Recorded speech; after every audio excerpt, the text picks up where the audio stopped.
questions there. It's like you just wonder if he's trying to groom you or if he's trying to get your attention. No, Start thinking about it. He's trying to mate with me. See? So they'll regurge. And so that's what he does. He bangs, and then he's going to get some nice stuff and throw it up on me. Beautiful. That's the life of parrot ownership. My fucking Molinas, the quince monitor, stay at night. The quince, one of them, loves to chill in its aquarium. So I got a 10-gallon fully stocked aquarium inside of the enclosure, and they sleep in the water. Well, I didn't realize it slept in this through all the hecticness. And I thought for sure, I'm like, this thing's been in here for, 12, 15, however many hours in this cold water. Like, it's got to be dead. Like, there's no chance it's alive. One thing that psychologically, it is a terrible thing to tell somebody they're smart or intelligent or good looking. Those are three things you never tell somebody until you've established that you like them for another reason. Because what that does is makes them want, especially a child. You never say that to a child. Because that establishes, this is why I like you. And if you can't fit that mold, I won't like you. That's what's in their head now. So I think this is actually a very special episode. It's a New Year's resolution episode on how to deal with people that you may not like. I think that's a very important topic, and I think you were one that actually brought it up. Let's get into, what did you feel when I sent that message, like when you first read that message? What was that, so the audience might be able to relate to it better? Okay. When I first saw the message, I guess intrigue caught my mind. I thought it was a little bit funny, definitely a different approach than what I've had in the past for asking people to come on, but it definitely invoked, better emotion than your standard, blah, blah, blah, like your channel. Come on.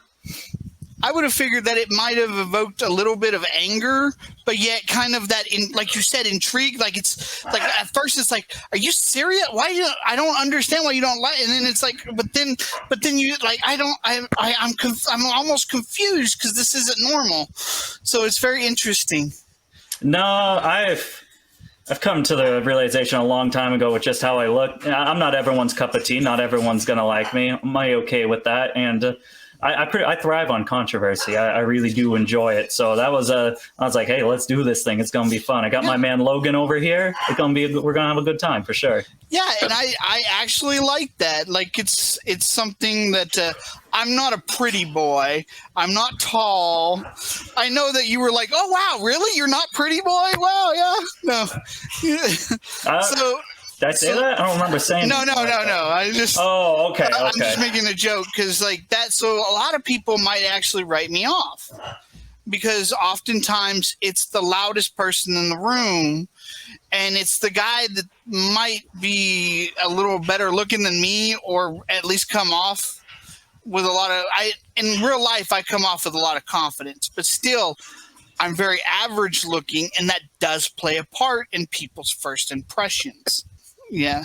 So like you said, like you don't look completely normal, but yet genetics up here, he looks like people I've spent around my whole life because I grew up in Southwest Missouri area. So you find people that look like that everywhere. Logan, I never realized how long your hair is. I think you've had it up the entire time. Like any podcast you've ever been on. Yeah, I thought so. When I first, I was like, "Holy shit, dude, his hair's long." Yeah, it's actually pretty long.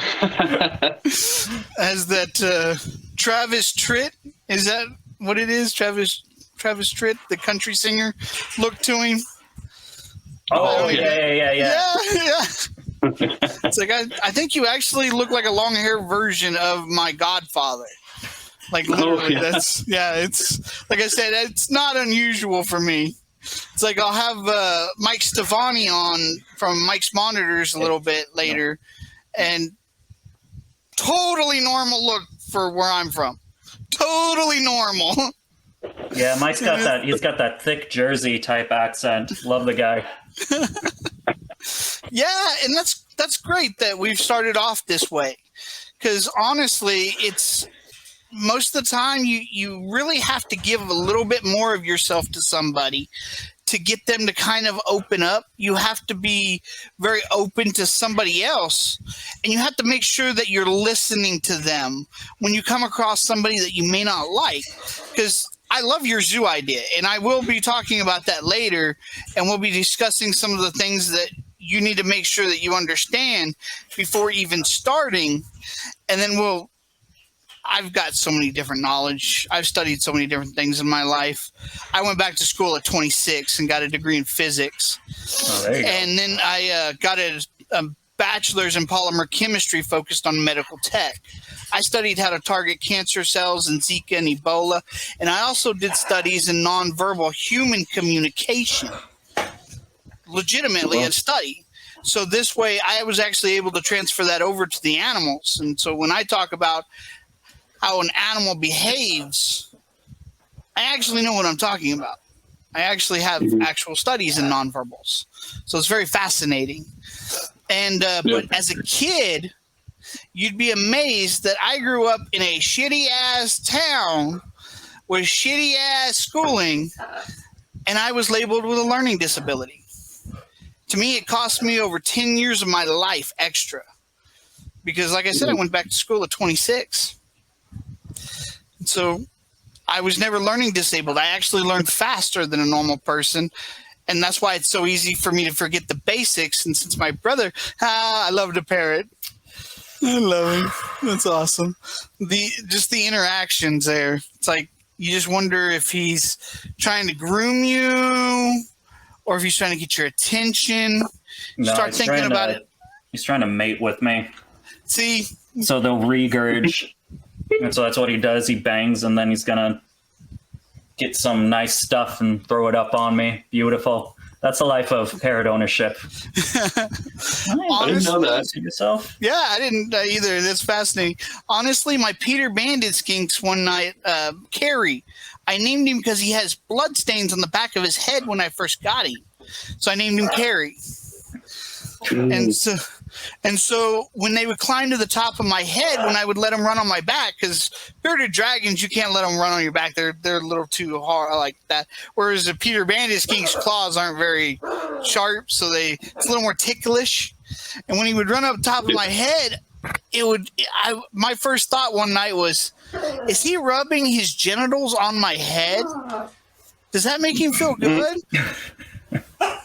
And you see this is opening up. This is actually good. We start out with just, what did you feel? How did you do this? So now we're opening up to each other. We're getting to know each other better. And this is just the first step that people should always take when you don't really like somebody, because you just never know. We're all in this hobby because we love these animals.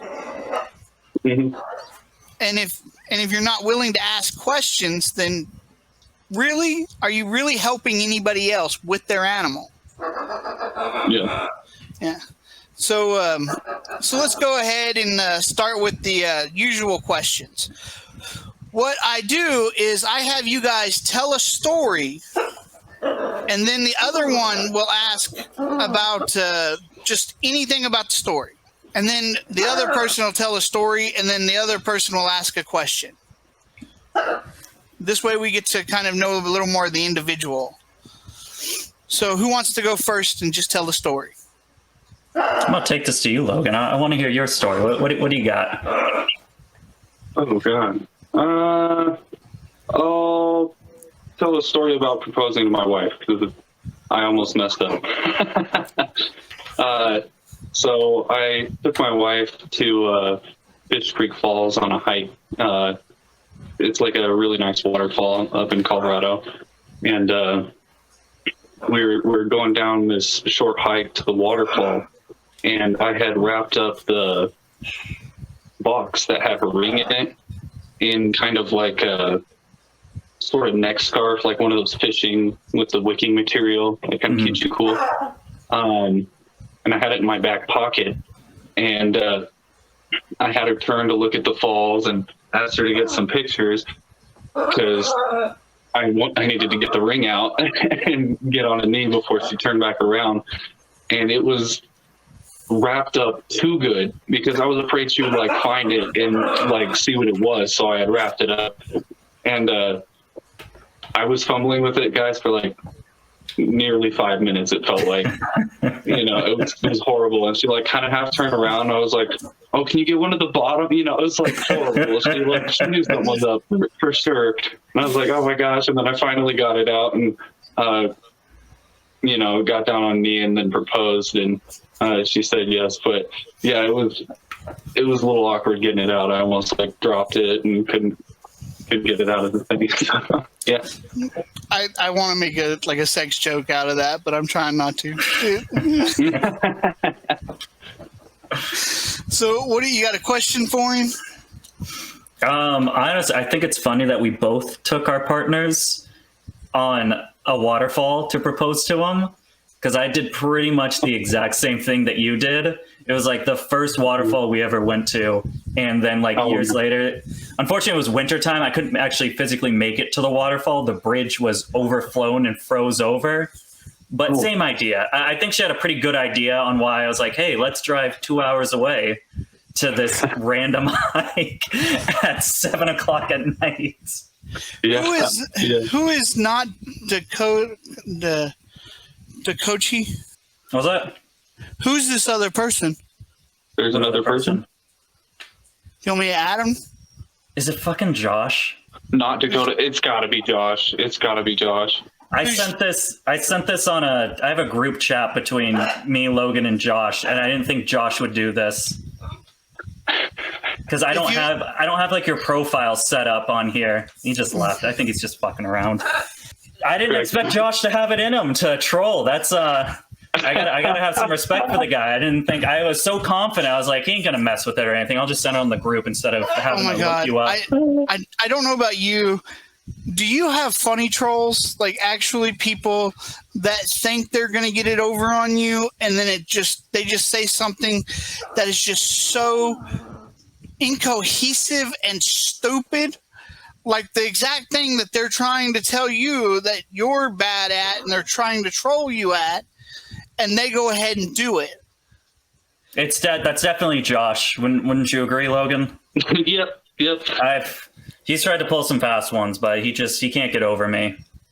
I have a troll, and they were trying to tell me that I'm not a scientist and stuff. I didn't really give a shit. It's not like a big deal. I only did it to try to like help out with the algorithm to talk back. Otherwise, I wouldn't have, because I don't really give a shit. And then I did an episode with the herpetologist from Missouri. And wonderful episode, definitely worth a watch. And he saves the hellbenders here and stuff. And so the guy wrote some incohesive thought on hellbenders and then like try to make it like at the end, like, oh yeah, scientist, ha ha ha. And it's like, wow, nobody's going to read that and go, oh my God, you're really getting it over on Daniel. Oh yeah. I just laughed so hard. It was just, he didn't even spell it right. And this guy's literally trying to tell me that I can't be this, and he can't even do things correctly. And it's just, oh my God, it just made me laugh so hard. It's funny, trolls. Oh yeah. So DB, what do you got for a story? Oh man, what's my story? You know what? I have. Does it have to be like reptile related? Whatever story you want. There is no regulations. Just try to be detailed. You know what? I'll tell a bad story, because this happened to me pretty recent, actually, like last week. So, where are you at? I'm in St. Louis. St. Louis. Did you guys have that bad storm? Last week? Yeah, but I was home all week this week and stuff. Oh, yeah. No, I was at work a couple of those days, yeah. So over here, like wicked bad winds, 40 to 50 miles an hour. I live, I guess, somewhat close to the coast, kind of. So I get hit with those ocean winds still. So my power goes out at like 5 in the morning, and I don't really freak out too much because I'm like, whatever, you know, the power always goes out. Someone said it was going to be on at 3, but then it starts getting later and later and colder, and I'm like, oh shit, man, like I got to figure this out because, you know, 13 degrees with a building full, you know, 200 plus reptiles, no heat, it's not going to end well. Luckily, I had my friend contact Kevin McCurley, and he was nice enough to send me his generator. That was the first time. I've never worked at generator. I'm a Texas boy. We don't use generators. Nowadays you do. And now, yeah, New England boys, we got to use the generators. So I had to figure this thing out. 13-degree weather. As soon as I get this thing unboxed and start trying to set it up, blizzard. Immediate blizzard. We're talking, we got those still 30 miles per hour winds. Now it's packed in snow, hitting me in the face while I'm trying to figure all of this out. To finally get the generator working, go up to check on everybody. And I see that my fucking Molinas, the Quince monitor, stay at night. The Quince, one of them, loves to chill in its aquarium. So I got a 10-gallon fully stocked aquarium inside of the enclosure, and they sleep in the water. Well, I didn't realize it slept in this through all the hecticness. And I thought for sure, I'm like, this thing's been in here for, 12, 15, however many hours in this cold water. Like, it's got to be dead. Like, there's no chance it's alive. Well, I pick it up thinking I'm just going to, have to do what you got to do. I see it twitch. I'm like, holy shit, this thing is still alive. So I put it right next to the, I have a little electric oil furnace. So I put it right next to it, and I like a rotisserie chicken. Every 5 minutes, I switch the sides, and then I'll flip it until it was like completely warmed up. And then soon, luckily, the next day the power went on. And I thought for sure, I was like, there's no way this thing's going to live, like 15 hours in cold 20-degree water. Totally fine. As soon as that aquarium was heated up and I opened the lid off, it went right back into the water like nothing happened. So where are you at now? I'm over in New Hampshire for right now. Oh, okay. I actually did your state's herpetologist, your turtle herpetologist video with him. Yeah, I have an episode with the New Hampshire oh, okay. Yeah. We didn't do exactly this. We talked about laws in New Hampshire and how people can do conservation and just things like that. Yeah, we definitely need more of that in New England. A lot of people think just because we're up here, there's not much. But pygmy rattlesnakes are a great example. Again, Kevin McCurley, he's doing a lot of great conservation work over here for them because they have such a small, isolated population where their habitat is available. And obviously, anything with rattlesnake, no one likes rattlesnakes. They're just trying to get rid of them. And their populations, they're become like quite a rarity to find over here in these parts. And they're such a small part already. I mean, and I didn't realize how far the timber rattlesnakes went up north. Yeah. Yeah, I had no idea. I know we've got a few here in Missouri, but yeah, I just did a video. It'll be out after this video with Montana's Fish and Wildlife Director lady because they don't have a herpetologist in Montana, and they were talking about snapping turtles. They'll actually have to eliminate them because they're in waters that they're not supposed to be in West Montana because they don't climb the Appalachian Mountains, Yeah. They don't climb so they're places that they're really not supposed to be. So they didn't get there on their own. Yeah. It's interesting. So do you have a question for him, genetics? Yeah. How big was that generator that you were using to run?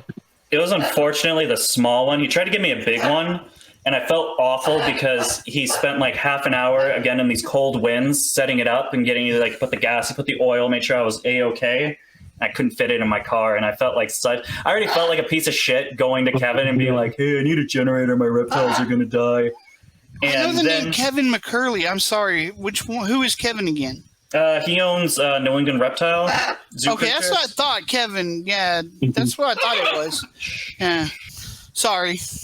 No worries. But yeah, so he ended up he had a smaller one, and he ended up letting me lend that one. So it was, I think it's rated for 4,000 watts. So not big, but it was enough to power 2 space heaters, one for the bird room and then one for the building. Yeah, 4,000 watts is pretty decent, actually, for that size. Yeah, the issue is my space heaters are at 1,500 already, so I'm already mostly. I'm looking at buying a $7,000 one, or 7,000 watt one. Yeah. Yeah, it's most people don't understand how much power a space heater pulls. They just have no comprehension. Same thing for air conditioners. So my little apartment, they have 9 outlets running to 1 breaker, and we have to put the air conditioning unit on that. Oh, no. Yeah, like I was like, are you guys freaking kidding me?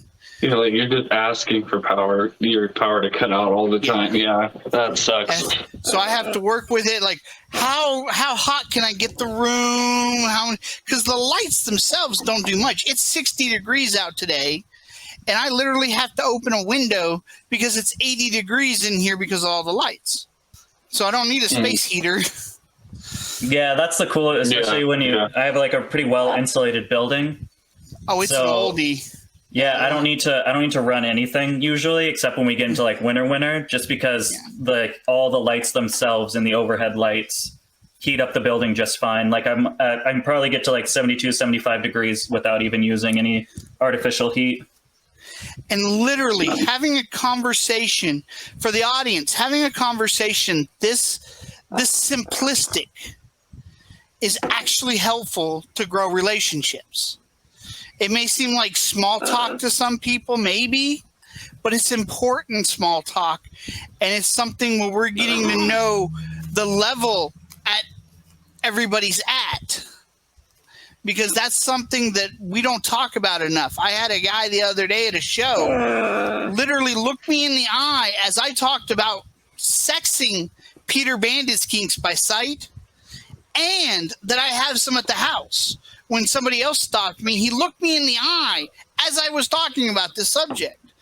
And then I had to go back inside because they didn't have the bags that I was looking for to darken it up for them. And so then when I came back out to leave, the guy looked at me and goes, "Hey, make sure you grab a bag of sand on your way home." I already got one in the car. Thanks. I actually do, because I have lizards, so I have sand in the car, or dirt.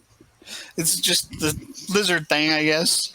And it's like, that seems great, but he's not meeting me where I'm at.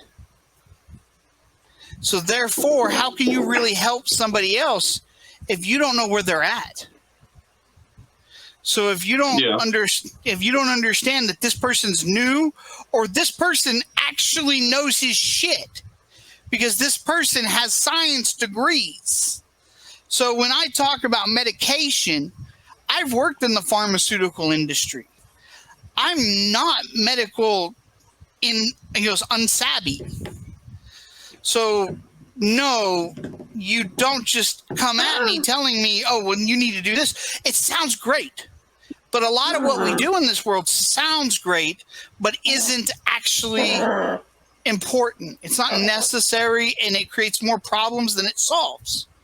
I mean, over and over again, you see that. And actually, the overwhelming majority of problems that we have in our hobby are problems that are actually worldwide outside our hobby. That's actually where I got to know you guys, or DB Exotics here, and I was like, yeah, no, I'm not okay with that, but we'll get into that a little later. But I love that when you reached out, it was like, this guy wants to do more, he wants to be more, so let's do something with this. And I respect the hell out of you both for coming on here with that, because you came on here knowing that I wasn't a big fan, and I can't respect that enough. Like, that's amazing. That's literally, and I haven't written you guys off. I'm not sitting here going, "Well, you're awful and how dare you." Like, no, it's like, dude, let's get to know these guys. Let's figure this out. And so far, I haven't been unimpressed. So far, you guys haven't done anything that makes me feel like this is shit. So you know what impressed me? That? Did you see that bird open that door by himself? I saw that. And he like moved his head. Yeah, I was like, Wow. what is going The on there? intelligence of the macaw. Absolutely fantastic. Yeah, that's awesome. I love things like that. So my next question is on creativity, because I study individuality, creativity, and then empathy. So, guys, tell me a story that shows your creativity. All right, Logan, you go first. How did you Okie dokie. creatively make the Diablo Tokay? Actually, Well, no. That's exactly what I was Different gonna question. start. Different question. Why don't we let him? Creatively, what are you gonna put in Diablo next? It's a great question, but the idea of this is to figure out what you see, what you personally see as creativity, because not everybody's idea of creativity is the same. I would say I kind of proved out the gene I'm working with in a creative way. I produced my first generation with my wild-caught Diablo male, and they turned out to be all normals, which indicated to me that I was working with recessive trait. So with that knowledge, I knew that there are others in the community who had either come into contact with this gene or had knowledge about it. So I was like, instead of working just by myself, why not collaborate with somebody? And thankfully enough, I had a friend in the community, Jeff Jordan, who in Vietnam had a visual female that he bred and produced all normal offspring as well, but he produced all females. So when he moved over here to the States, he was only able to take the females with him. And I had my male who's ready to go. And at this point in time, his females were ready to breed. So we just decided to collaborate together and try to prove out the trait. It took a bit of trust and, and faith in each other, and what we had was going to be compatible. So he sent me over his female, and I bred my F-Zero wild-caught male to her to produce so far 2 Diablo babies. And so I think without the I'd say willingness and creativity to go outside of the box of just working with myself and what I have and collaborating with others, that allowed this new trait to be reproduced in the United States. So that's one thing I'm pretty happy with.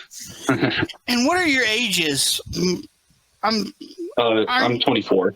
24. You're 24. I'm 25. 20. Sorry, geez. I was just about to say 28. No, 27. Okay. Bro, that story What's is time? so fucking cool. What an amazing little piece of history that we made for the USA. Like a Tokay gecko. This dude was in Vietnam, and he's like, I'm gonna bring this random animal that I'm just gonna bring it to me with the US, and then you come into the picture all of a sudden and are like, I happen to have the exact same thing but the opposite sex. I did not know this story. That is so fucking cool. Super That is like, lucky. that's a perfect little history thing for Tokays. Yeah, it's a cool little collaboration. Jeff's an amazing guy, super friendly, super intelligent, knowledgeable, just a pleasure to work with, for sure. One thing that psychologically, it is a terrible thing to tell somebody they're smart or intelligent or good looking. Those are 3 things you never tell somebody until you've established that you like them for another reason. Because what that does is makes them want, especially a child. You never say that to a child, because that establishes, this is why I like you. And if you can't fit that mold, I won't like you. That's what's in their head now. This is why when I talk to guys and I'm like, dude, when you've talked to a woman for the first time, don't you at the end of the talk, you never say that they're pretty. You never say that they're smart. You find something in that conversation that you actually enjoyed, that you would actually enjoy having again. And you say, I like this for this reason. Then can we meet up again? It establishes that you like them for something that they can achieve, that they can keep high. And it really goes a mile. Like it just, so you're outgoing. So at the time of the month, there's a certain time of the month that women are actually physically less attractive due to hormones. So therefore, they're going, okay, I am not as attractive. This guy only likes me for my looks. Or the main thing that he likes me for is my looks. So he may not like me right now. Whereas he likes me because I'm outgoing. So I don't look that pretty, so let's be outgoing. And now you've got an attractive woman who actually is mentally satisfied with the relationship because she feels like she can live up to the responsibility in the relationships. And this goes across people, women, men, everything. And so telling a child that they're smart, they will actually, I had an intellectual bully in college. That's what he did. I would never hire that guy because he was a piece of shit. I could find 10 other people that can do everything he can do, but would not create as hateful of an environment. And that guy actually won't achieve anything that you would think he would be able to achieve, all the praise and everything that's put on him, because he can't do more, because then he might look stupid. And then people won't respect him. So he's going to make a terrible professor. We see it all the time in academia. And that's what that causes when you tell people, like you tell a child that they are smart, that, you know, great grades because you're intelligent and you need to, like, it's like, no, it doesn't matter the grades. Tell them that they're hardworking. There's actually studies that show when you tell somebody that they are hardworking, they actually go the extra mile. Oh yeah. It's a huge difference, and it'll change everything. Oh yeah. So what about you? Your creative story. I think I might have interrupted you. I think my creative story has to do with popularizing tokay geckos. I don't think I single-handedly do it. I don't want to toot my horn in that area, but I think I've made quite a difference with people's mindset about tokays. I don't know, man. I like being known as the tokay guy. I took an animal that people perceived as an awful junkyard, just a junk animal that no one should own. And although people still have their reservations about the tokay gecko, I like showing people that even though what I don't like to do, I don't like to sugarcoat the tokay. You see a lot of these people do it with the tegu lizard, right? Oh, they're just puppy dogs, blah, blah, blah, so on and so forth, which they're not. I've had some mean fucking tegus that have done some damage to me. They're not all nice. And I didn't want to put that mindset on the tokay, showing that, yeah, you can habitualize them. I have tokays that act like cresteds, and it's cool. They're not all going to be like that. I want to show the real tokay personality, but spin it in a way and teach people that it's this way, not because it's mean and nasty, but because it's an intelligent animal, because it has the cognitive understanding that we can be perceived as a threat, whereas you have stuff like crested geckos. Thing looks like it's got 2 brain cells popping around that head. No thoughts going on in there. It doesn't know what's going on. Tokay knows what's going on. And I like showing people that. I like showing people that even though they're nasty, they can be fun animals. It's probably my most exciting project. I love people that they love to, my fans love to show me up. And they'll send me videos and pictures of the tokays they got for me. And they're like, look how tame mine is. And I'm like, hey, man, good shit. Good for you. You went above and beyond. You didn't just take the animal at face value and said, I'm never going to work with this animal. You strove, you worked hard, and you got that shit done. And now you got a nice animal and probably feel a hell of a lot more accomplished than you would be taming something like a New Caledonia, the gargoyles or the cresteds. Yep. I love the way you phrase that. Because I preach this. Like, it's just get your basics, and then even as a beginner, explore. experiment. After the basics, experiment. Go wild. I mean, just do it so that you can have a better understanding of your particular animal. I've got videos on the nonverbals of the bearded dragon beard. What does it say when a bearded dragon gets black right here? What does it say, Logan? I'm not experienced with beardies. Oh, Sorry. it means it's a sign of stress. Not necessarily. It's a sign that they are a little annoyed, they're a little upset, or they're sickly. So it's kind of a more of an emotional reaction than just I'm stressed. It's literally they are trying to say something. They are saying that something here, but there's a delay. And it's quite fascinating. But so there might be people going, well, mine never does that. Well, this is the thing. Not every bearded dragon is exactly the same. They're going to get annoyed at different things. My baby girl Pitch, the bitch, she's always annoyed.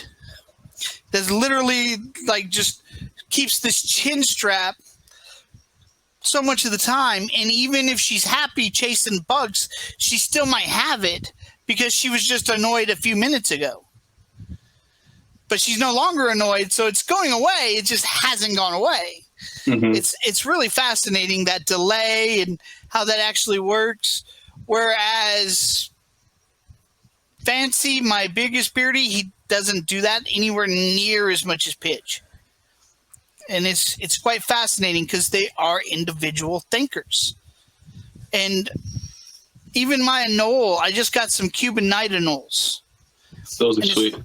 Yeah, it's really fascinating. I've got one who's kind of a bigger boy, and he gets mean. And like he literally he bit me the other day when I got him out because he lost part of his tail. Mm-hmm. And so the little bit of it's still black. So I'm like, I don't want to overdo the betadine, but I still want to do a little bit to make sure that any infection that might be left over in that tail is taken care of. And then I want to leave it alone so it'll regrow. Right. And so when you pull him out, he's just so mean, just like, I'm mean, look at me, I'm scary. And then you stick his tail in that betadine and he just goes. Yep. Yeah. And it's just wonderful when that kind of stuff. And do you get that with the toe case? Oh yeah. Yeah, you can tell when they go into like thinking mode. They kind of live in different modes that I noticed, similar to highly intelligent snakes or monitor lizards.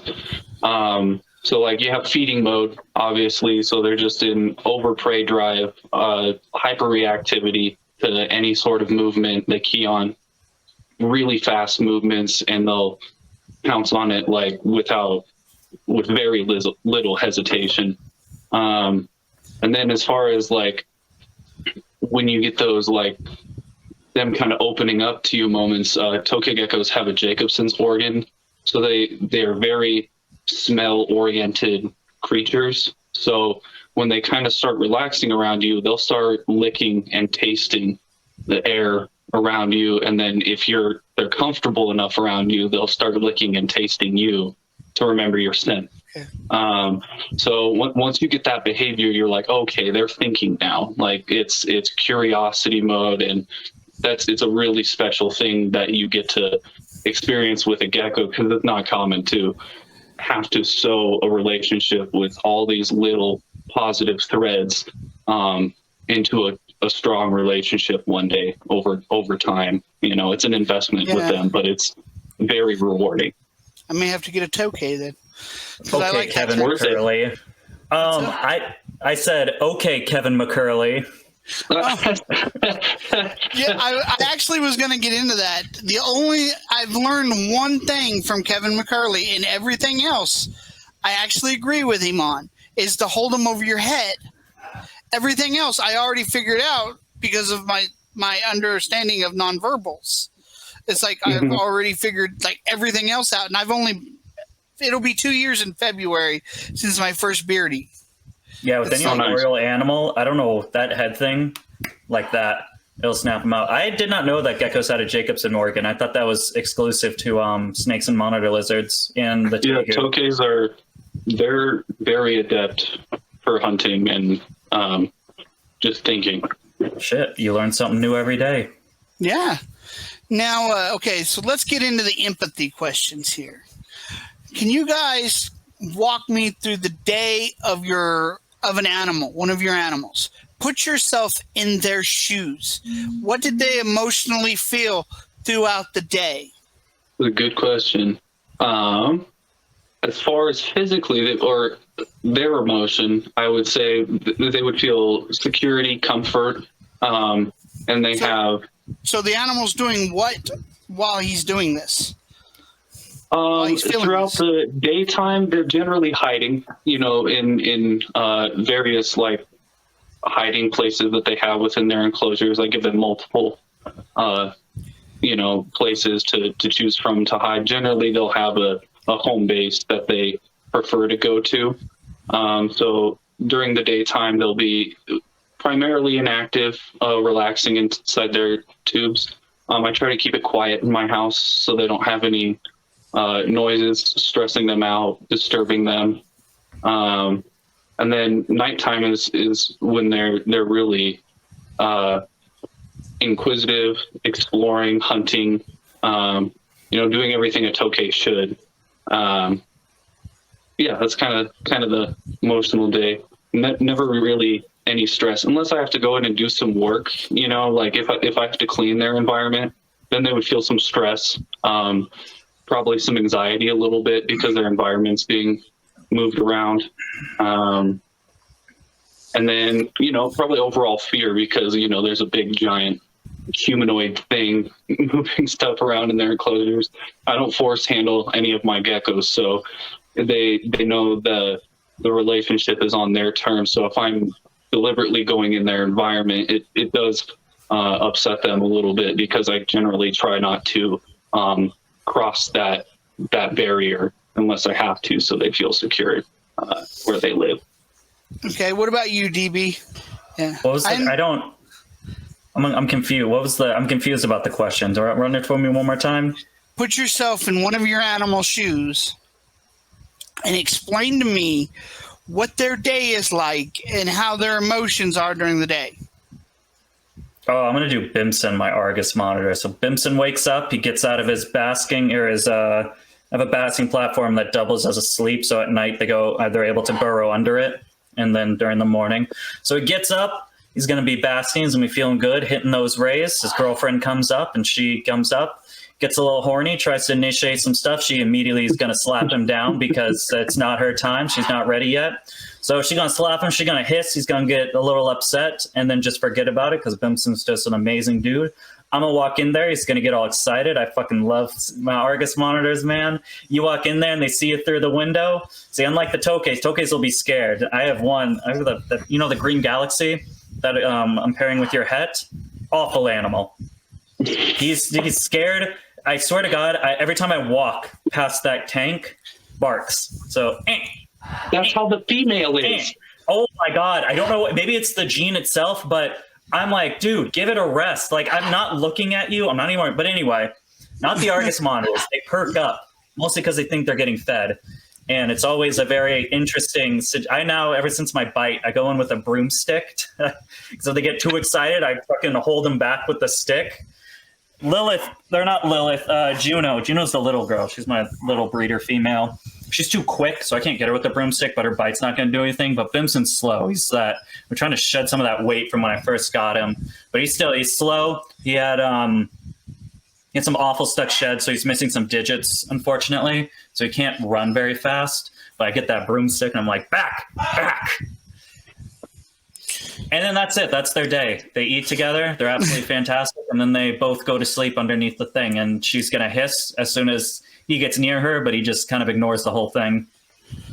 Do you guys know what the slow blink is? Mm-hmm. Slow blink is something that I learned from stray cats. The fact that to a cat, it's, I'm not afraid of you, so I'm going to go ahead and close my eyes slowly and I'm a predator is going to eye fuck you. They're just gonna and I think that's part of the reason why people might actually be more scared of snakes, because of that. They don't blink. So it's like that might be a internal thing, more of a deal there. But the slow blink is just that.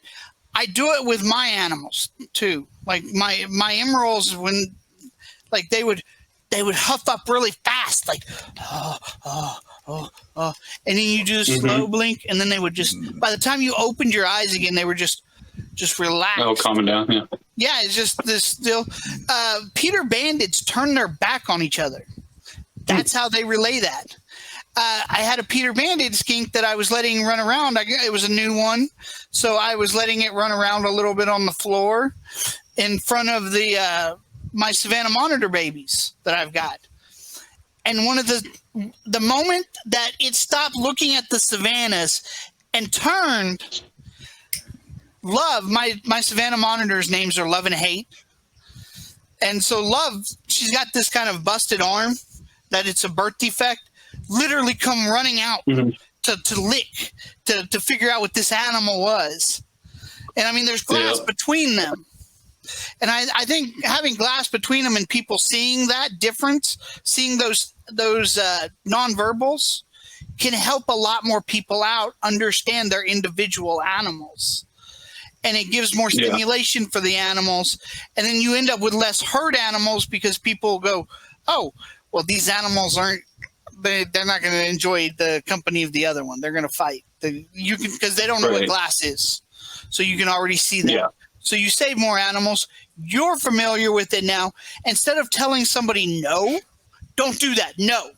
Then I think one of you were talking about it earlier, where it's taking away that person's, feelings of, this is mine. If they actually listen to you, it's, oh, well, shit, this isn't my full project. No, you make it yours. Experiment. That way you'll actually put more effort into it, and these animals will be better kept. Right. Because, now, my last question is, tell me a story where you saw something in your animal, and how did that make you feel? And when you changed something because of that, you saw something, you made a change, how did it make you feel, and what was the outcome for the animal? And how do you think that made the animal feel? I would say with my tokays, I had noticed, I would say it was multiple, but I noticed it in multiple, but for one specifically, my patternless female, she had just been looking a little bit dull. For a couple weeks, not quite as saturated in color as she normally did. And it was around the time when I didn't know that, unfortunately, calcium or supplements for your reptiles should be refrigerated or frozen, or they'll expire way past their expiration date. So when I had found that new knowledge out, I had realized, I had been supplementing with calcium that was basically inert. So they weren't getting quite what they needed. So I went that day, got new calcium, adjusted, my feeding schedules to give them extra feedings with the new calcium. And I actually ended up with a calcium multivitamin. I just do the Repashy, the Calcium Plus. The Calcium Plus? Yeah, it's a little pricey, but it's worth it. Like, I noticed an immediate, not quite immediate, like it was over a couple days, but she just started looking really good. Like, her color was nice and bright. She looked a little bit more perky, hated me a little bit more, which is a good thing for her. She doesn't like me. So yeah, that's kind of the adjustment I made, and I was glad I made it. How do you think it made the animals feel? I definitely think it improved their overall quality of life for sure. They just went from, a little bit more in that survival category to push more in that thriving category, you know. Yeah. What about you, DB? I will never forget Alejandro mass texting everyone about this Calcium Plus thing. Is that where you heard it from? Yep. I feel like everyone heard it from. I don't know who started it, but I think Ali. After that, he just went like but he said it to somebody, right? And then someone was like, "Oh, I had no idea." Yeah, it was like, me because I was having problems with my girl. I think he went to every individual person after that and was like, "You need to refrigerate your calcium and use Repashi's Calcium Plus." I'm like, "Shit, I don't know, man. I was just picking up calcium. I didn't know there was a difference." Hilarious. I think mine is going to be when, for my tegus, I put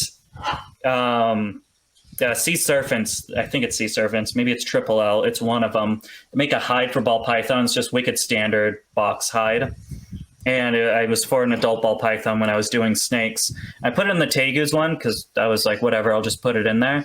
My 4-foot tegu managed to squeeze himself, and he loves that little box, man. It's like, we're talking like, 4-foot tegu fits in a box like this big, meant for a 2,000 gram. We're talking like 10-pound lizard that's fitting in a box meant for a 2,000 gram ball python. I don't know how he does it, but every night ever since then I leave it in there because he scooches himself right on into that box and curls right up into it. I call them like the cats of the reptile world because if they can fit in it, they're going to go in it. So that's the questions there. What DB, your answers were actually very common type of answer. Like I've had some great people on here, Bill Stewart, some rescues, some breeders, some really awesome people on here, just amazing. And that's that type of answer that you gave for the first one, because there's more than one type of empathy. And that's very interesting because there's different parts of the brain. And the frontal lobe, so genetics, you're 20 or you're 24? I'm 25. 25, okay. So both of your frontal lobes should be in. They happen somewhere usually between 22 and 26. And that's actually part of empathy. It's a brake system. It's usually the me versus you or me versus we. It allows you to not have as much empathy. There's modeling, which is a type of empathy where if somebody yawns and you yawn, that's modeling. It's a very small part of your brain that does that. I rarely do that. It's really weird because then the other part of empathy is putting yourself in somebody else's shoes. That's literally one of the parts it's called. And you need an imagination, and I have that in spades. Like I can put myself in anybody's shoes. That's probably why my contacting you was so different, because I think differently. But it's that part of the brain, and that's the part of the brain when you're mentally disabled. Oftentimes, that's the part of the brain that doesn't function correctly. If you have an extra imagination, because genetics answers weren't necessarily in the normal realm in that first putting yourself in somebody else's shoes. Do you find that you're more imaginative genetics? No. I can't shut my brain off. Yeah. That's the best way I can put it. DB? About what? Shutting your brain off. No, yeah, I don't think I can shut it off. I'm always when you run your own business, you always got to be thinking about something. Yeah. But do you feel like you have control over it? Because I don't. I absolutely don't. I empathize with people that I'm like, no, I would murder you in your freaking sleep. And I still understand you in a way that nobody else in this world will ever. And it's like, I just can't shut it off. It really pisses me off sometimes. What about you, genetics? You feel like you can actually shut it off, or you can have control over it? No. I just always have it like I don't sleep much because of like how my brain works. I just kind of, yeah, always something going on up there, whether it's like normal or not. I was able to empathize and understand with a woman who was a piece of shit administrator on Facebook.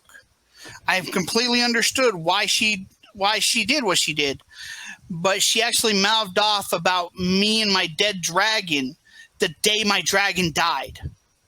Oh, well, that's I'm sorry. Cool. If she was standing in front of me, she wouldn't have been standing no more. And it's just, but yet I understood her. I understood exactly why she was the way she was. Yeah. Even though I have generally a constant stream of thoughts, bouncing around in my head, I would say I'm generally fairly emotionally in control most of the time. I've been through it so much that it's literally like that guy that's like, make sure you pick up a bag of sand. I was pissed. And yet my first words weren't even like, I didn't even hesitate. Yeah, I've already got it. It's in the car. Yeah, exactly. Yeah. You get used to it. But that was one of those times that it was a super emotional time and somebody doing something that's disgusting. And I got kicked from that Facebook group. Yeah, it was fucked up.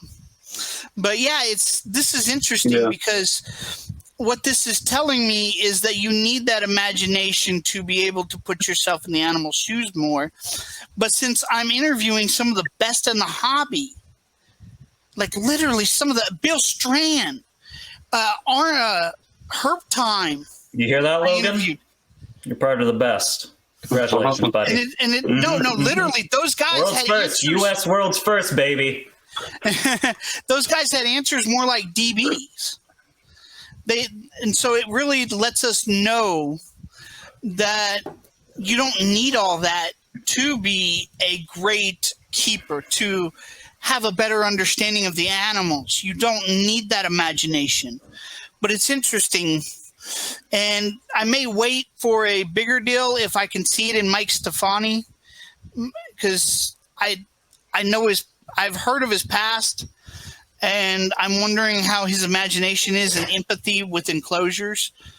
How cool are Mike's enclosures, man? I know that guy goes above and beyond. Have you seen his enclosures, Logan? It's absolutely incredible. His Mertens water monitors one. Oh man, my god! It's just everything he does with his monitors is so cool. I gotta get out there and see him.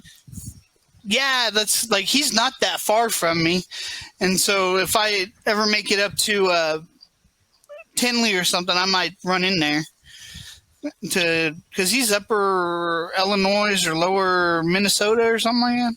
Oh, I thought he was in Jersey. I am not entirely sure. That's much further than I anticipated. Yeah, there was a tornado the other day that was pretty close to where he was at. And so it's like, it's interesting.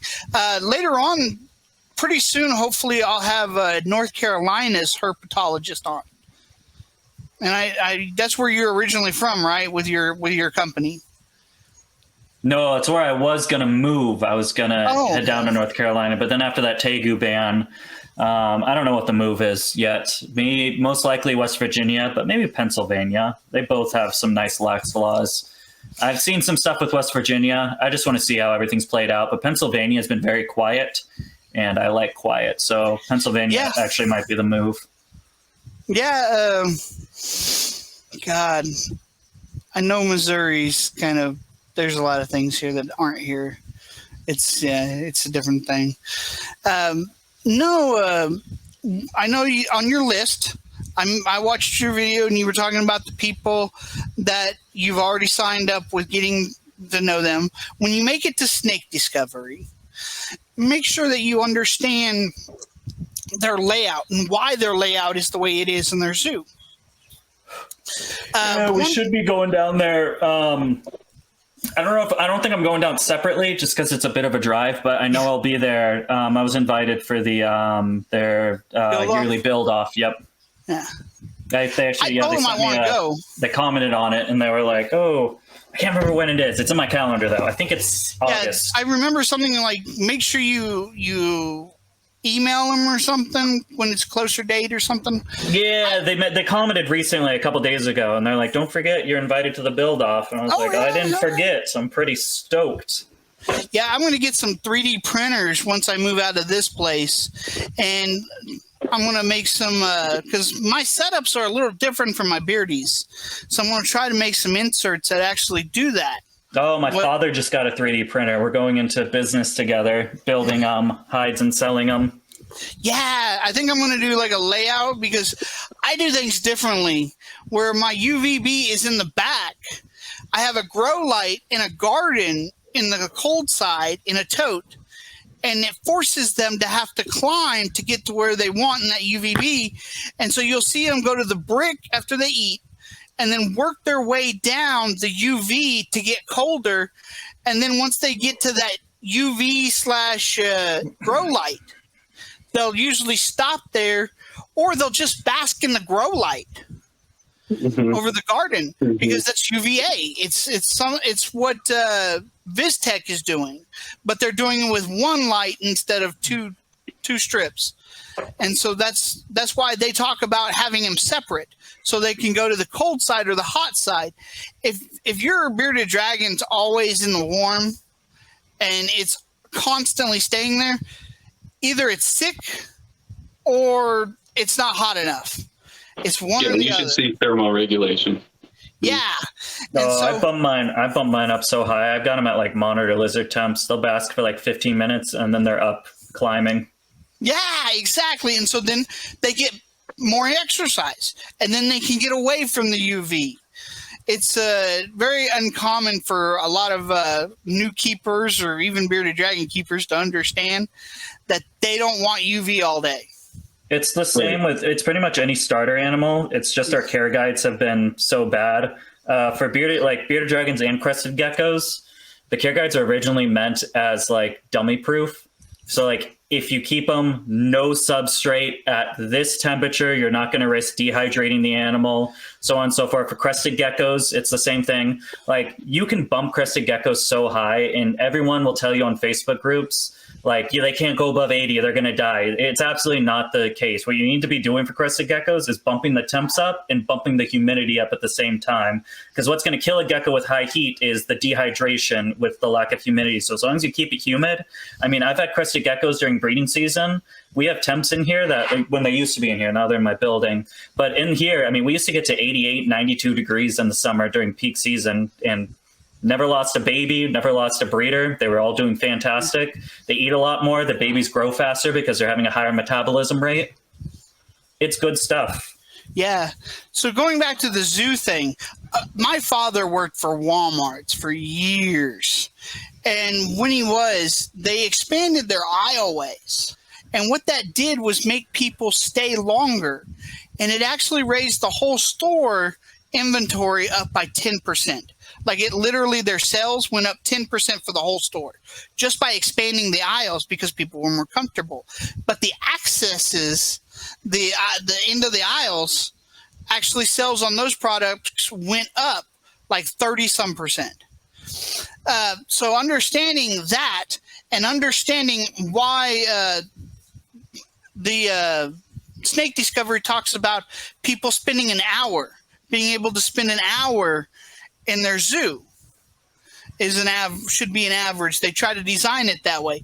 Understanding that's going to help you out a shit ton when it comes to building your zoo, so that you can get people in, get people out, make them comfortable so that they buy stuff at the end. And I think that's the one complaint I have. And I don't have like, Brian's zoo is absolutely amazing, but that is the one thing I do have like a slight issue with is their hallway. Especially in version 2, they fixed it, but version 1, it's very narrow. And I know they only had a certain amount of space to work with, but it does pose a problem. I think that's why it was such a smart, I'm blanking on the word, but they switched from being full public to now hourly. I think that works a lot better because I can now imagine like a full, I mean, I was there and it was the ticket sales and it was still pretty, like it was hard to turn around on some of those corners. I couldn't imagine when they were like fully booked, open to the public and everyone could just come in for general admission. It must have been a very tight squeeze to get around them. That's great. So you're already understanding that, and that's fantastic. Another thing to understand, the study that I just had with you guys, I just ran with you guys, that's my study. Nobody's, as far as I know, has ever done that type of study before, but there's a thing called conservation psychology. I didn't even know it was a thing when I started this, but I didn't like her questions the way she did it, but talking about, but it did help. Like they showed some data that showed that there's sympathy, maybe not empathy, but when you add more, this is what the animal's feeling that is relatable to people, it adds better conservation. Yeah. And as we just talked about, that's not necessary for great keepers. So is it necessary? Is it helpful for the public? That's probably a study I might do with people. I would love to do this where afterwards, like having, and I actually have certificate from college to do human trials. So you'd have to find somebody else probably in a college to help out with this. But if we had somebody pull strangers into a room, like have them fill out an entrance survey and then teach them about reptiles in a normal way that you would teach somebody about reptiles, and then have them fill out an exit survey and then pull a different group in later, have them fill out the entrance survey, and then teach them in a way that makes the animals seem more human.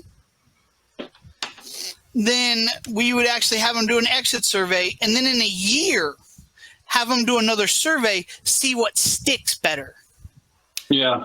And I would love if you'd come back to me sometime and like when you build your zoo, and I would love to help out because this is a huge thing this is why I'm doing this. This is one of the big things that we're pulling out of this.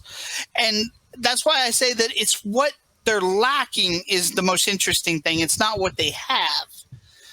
And it's quite interesting that you see that in good keepers still, that they have that base sympathy where they can see the animal and see that it's not doing great, and they can make the adjustment and they can feel that this animal's sickly.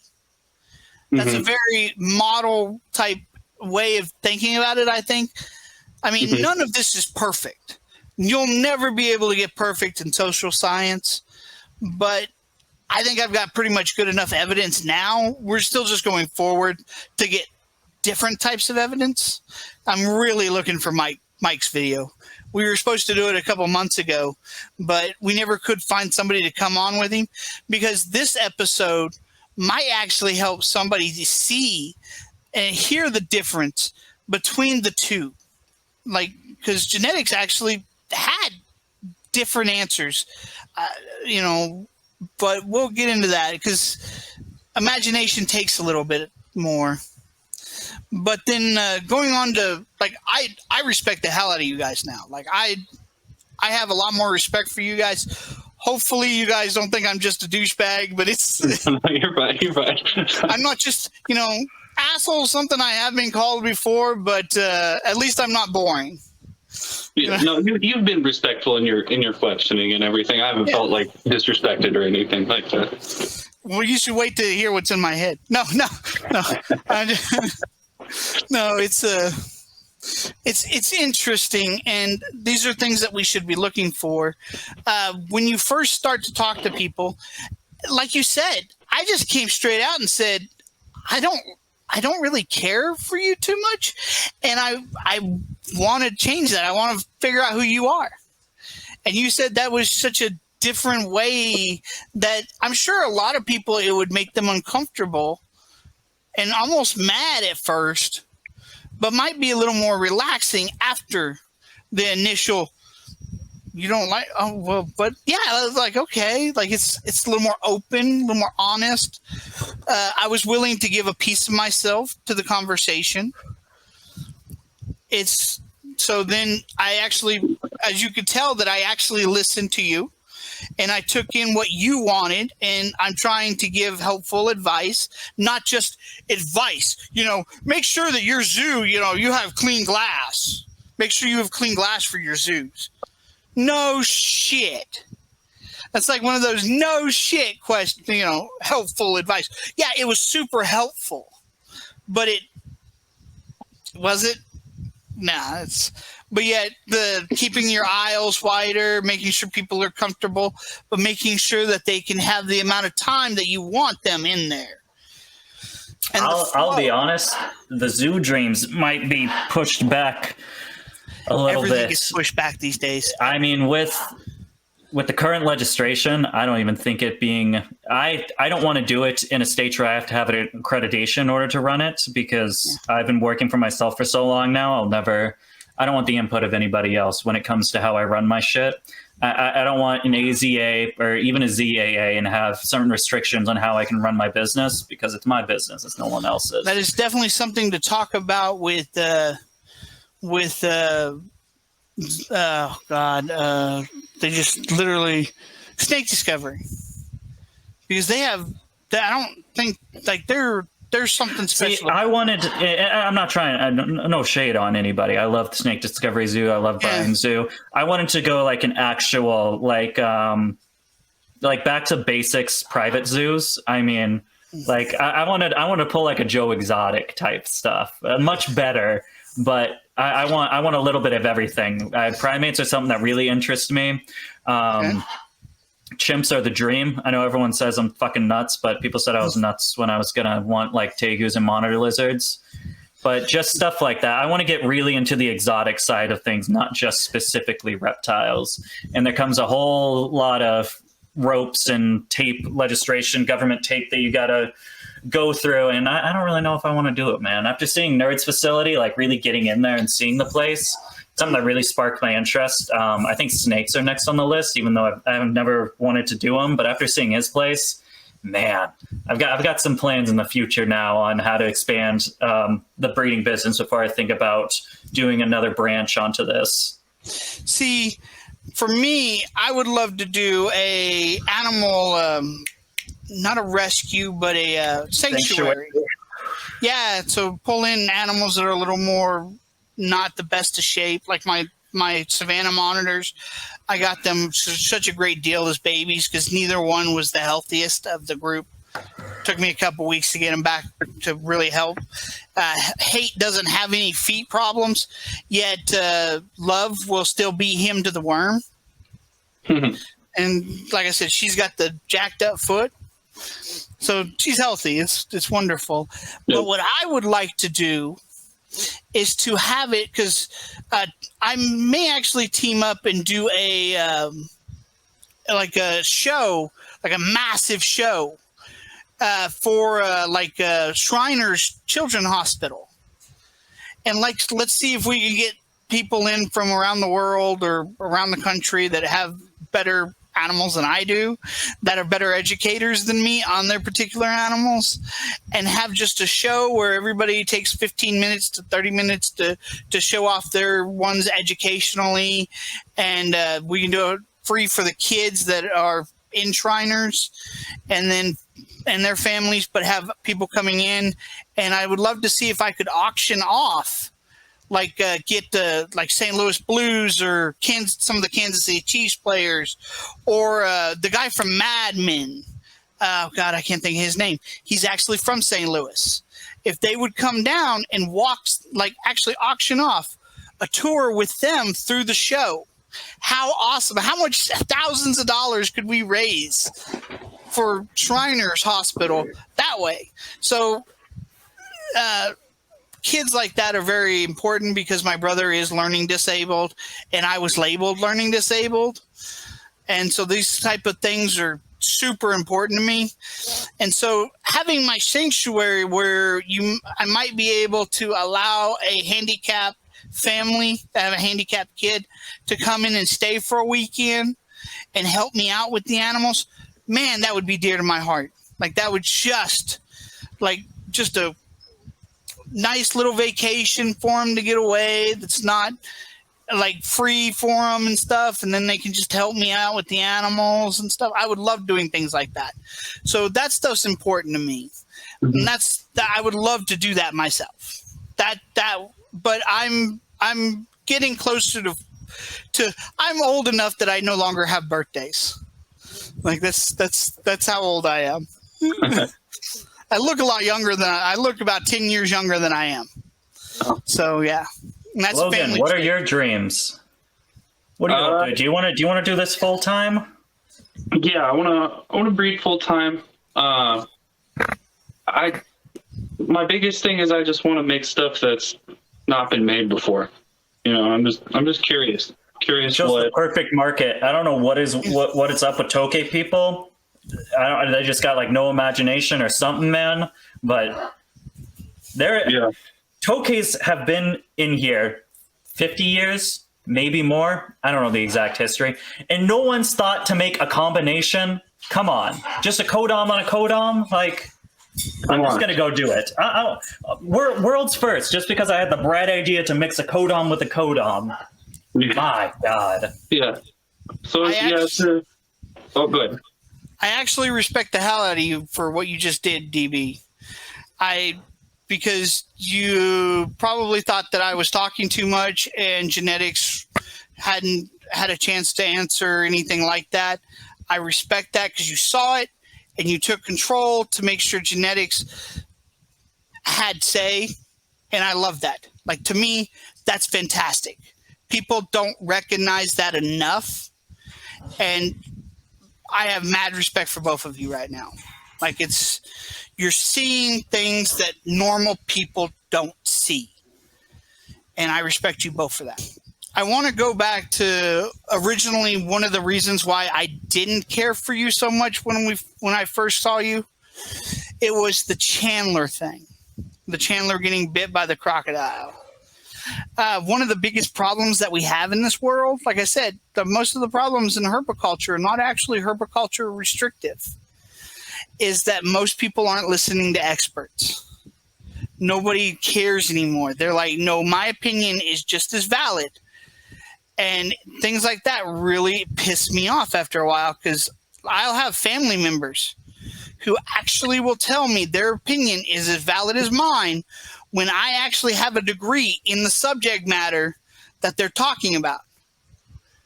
And it's like, no, you guys just listen to the news. I can show you. I don't just tell you. I can show you what I'm talking about. And they'll go, no, we can have a difference of opinion. It's like, no, we can't, because you have not done any of this study. It's like if I were to sit here and try to talk about Tokays, I don't know nothing about Tokays. So I would come to you guys because I'm smart enough to recognize that there's things in this world I don't know. That's actually true intelligence, to recognize that you don't understand something and to go forward in that. So when he got bit by that crocodile, there's videos of Chris, the Gator Boy, actually getting that exact crocodile out of the water. And then seeing the background on that, like, I don't hate Chandler. It's just that point right there. And the defense of that was not, it just pisses me off so much because it's so close to home on everything. That has literally killed people in this world. That belief that all of our opinions are exactly the same. Like they're all worth the same. And it's not.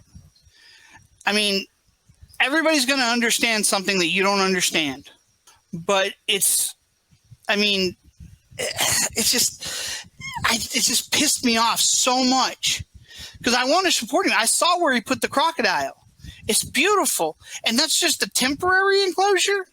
So what I would love to see from him, from like Chandler, is for him to come out and say that he did something wrong and that he would like to move forward with Chris Gator Boy to learn how to do this better. Because I do think he has some sort of mental disability. He's on the spectrum somewhere or something. And that's not me coming from, oh, well, I don't like him, so he must be like this. No, this is because I've spent so much time with people with Tourette's, people like that just reminds me of that exact person. And oftentimes what we see in this world is that people that have low self-esteem, that have self-esteem issues, and they just have no control over it, are the worst people in the world. I don't think that's necessarily Chandler, because I wouldn't say that guy with Tourette's was the worst either. But that guy would never take advice from anybody correctly. It would be, yeah, you're right. And then he would just go off and just forget about it. It just wouldn't matter. And that's a horrible mistake in our society. And it's not just our society, I say that, but it's actually a world issue. And that does need to be corrected. If we can correct that, how much can we change in this world? Because if we correct that, we will start to correct what's bad in the hobby. Because people are going to go to people that are more advanced than them. I think that just comes down to basic individual ego, you know. Well, insecurity that they can't control literally usually leads to bad people. Like, it doesn't matter how they look. I was going to use the example. I knew these two girls in college. They literally look like Kardashians. Not a joke. If I showed you a picture, you'd be like, shit. One, awesome person. I can talk to her. She doesn't look down on me. The other one doesn't even know me and hates my guts. Never actually talked to me. But she was just way too good for me. But here's the catch. I've learned over the years that if somebody doesn't like me and doesn't know me, there's usually always something wrong with them. Overworking out, not working out, overworking out is usually a sign of insecurities. She worked out so much that she had a chicken neck. I mean, it's because she has bulimia or anorexia because of her mental capacity. She has damage issues from family matters. So, yeah, it's one of those things that they look identical. Like, I thought they were sisters. But the dramatic difference in their behavior, it just comes to show you that it doesn't matter what they look like. It's about the insecurities, and can they deal with their own insecurities. Once you see that, once you understand that, I knew a guy I worked at Domino's, and everybody's like, why are you so mean to him? Because he's a piece of shit. There's nothing I can do. He has to fix himself. I can empathize with him all day, but it's not going to do a damn thing. And eventually the girls realized that this guy was a sleazeball. He kept like asking them to hang out with them, and then he would start talking about how he was dating them. And then they're like, yeah, no, we're not dating. Well, why? And then he would get all pissed off. It's like, because you didn't even ask him if you were dating. You didn't even establish that. You just assumed because you're a loser. Like, you literally are so that you just can't change either. So yeah, you're a piece of shit. And there's nothing I can do. So fixing that is a no-go for me. Like, I can't fix that part of it. This is why I was so happy to have you on. This is why I was so excited, because just the fact that you were like, he doesn't like me, so let's go ahead and like, yeah, he wants to get to know me. Let's get to know each other. Oh my God, already respect. Like, that shows that the ability to adapt and change, you can't have that big of insecurities. Right. Would you guys agree? Yeah. Yeah. I don't know about the whole Chandler thing. I don't know the whole backstory. I know there's a bunch of little personal beefs going on everywhere. And I know that video didn't win me a lot of fans. A lot of people are a little upset because there's this whole behind the scenes stuff between New England Reptile and Chandler, and I got a little bit caught up into it. What I can say about Chandler is he's been nothing but awesome to me. I know a lot of people seem to say he's really egotistical and has a big ego, but I I haven't seen that with him. I mean, this is way back when I was like nobody. I had like, I don't know, 3,000 followers or something. He immediately responded to me. We have, I wouldn't say daily, but we talk every now and then. Messages me like pretty fast, I would say. When you think of like a big, I mean, Chandler, he's one of the top guys, right? Like millions of subscribers. I wouldn't believe that this dude would respond within like a couple of minutes. So I don't know. I think it's a cool dude. I wouldn't see him as egotistical. Like I said, I've seen his behavior before in a guy with Tourette's. It's that insecurity, and it's like, oh, well, I need to prove that I can do this on my own. Is almost a thing here. I think that might just be his persona. I think with everyone on YouTube, there's a certain character we play, and that might not necessarily reflect to being like who we are. Like, I'm not who I am in my videos. I'm a very relaxed, introverted, antisocial guy, but doing that whole monotone voice doesn't get the YouTube views, so you got to put a little pep in your step. And so that's kind of, I don't like, if you saw like when my family, when I was first like really got into YouTube and started doing okay at it, I remember my mom, she was like, this isn't you like at all. I'm like, yeah, it's the magic of acting. Yeah, and it is. And I understand that fully. Like, I could do that myself. I could push that narrative, but I just can't do it. It's not that I can't do it. It's just there's this piece of my brain that's like, I would rather, to me, success is not driven by the amount of people that even see my videos. It's the what do I leave behind. This video should actually be capable of being watched in 50 years and somebody pulling something away from it. That's success to me. Yeah. And that's different. Like, we have different points to why we do this. So I don't criticize you for that.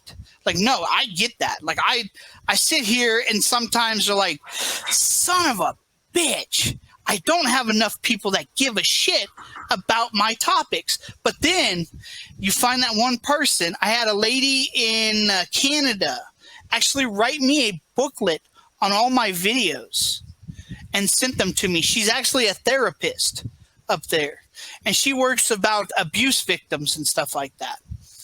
And it was one of my videos because abuse victims might actually have that better empathy. I don't know if that's something. See that having this on YouTube. Do I ask that question? Do I not? Because it's kind of live for everybody. So therefore, but it does. It can. It's a matter that there's studies that show that having anger issues leads to a lack of actual empathy. But there's studies that show controlling your anger actually leads to more empathy. It's really fascinating stuff when you get into it.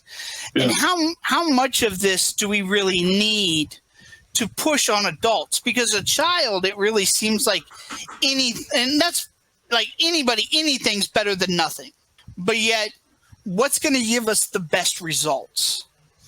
That's what I'm really wanting to know. And that's why we talk about the human side of this. What's the emotional sides of these animals? And right now still, I respect the hell out of both of you. I will click into your channel more. I'll describe to you genetics. And I know that you need to go, DB, right? Oh shit, yeah. Yeah. Well, I really appreciate this, and I think we've covered some stuff. And I think if people actually followed that and literally, I mean, just the basics of, I'm not sure if I like you, so let me go ahead and talk to you. Literally saying that out loud, it's going to be uncomfortable for both parties. But then you can actually go into comfort, like literally taking a step back after you say it would actually help. Like making sure your arms are down to your sides, say it, and then take that step back, make sure your arms are down to your sides, and then just start the conversation. It would make the person a lot more comfortable physically. And then if you see them actually cross their arms, it depends on who the person is. But actually what you should do, because that is a sign that they're uncomfortable, but they could be uncomfortable from the cold, but they're still going to relate that to you. So you cross your arms, and if they're focused on you, drop them. And then that modeling will kick in, and their arms will actually drop, and it'll make them comfortable, and they'll actually be more likely to actually talk to you.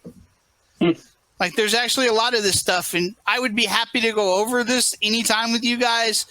Anything you want, hit me up later if you want to talk about any type of thing that you like. I just have so many stupid knowledge, and I'll look stuff up, and like I just fit into this weird gap. That's just this weird gap in society. Yeah, I know. Like, oh yeah. So no, I really appreciate you guys, and I need to let you go. Yeah, thanks for having us. Yeah, no, thank you for coming on. I really appreciate this. I want the audience to know that my respect for you guys have gone up tenfold. Thank you. Yeah. Yeah, thank you guys. Sweet. Alrighty, well, you have a good rest of your day. You guys do the same. I gotta go play with my Peter bandits. Oh, there you go. Have fun. You guys have a good one. Later.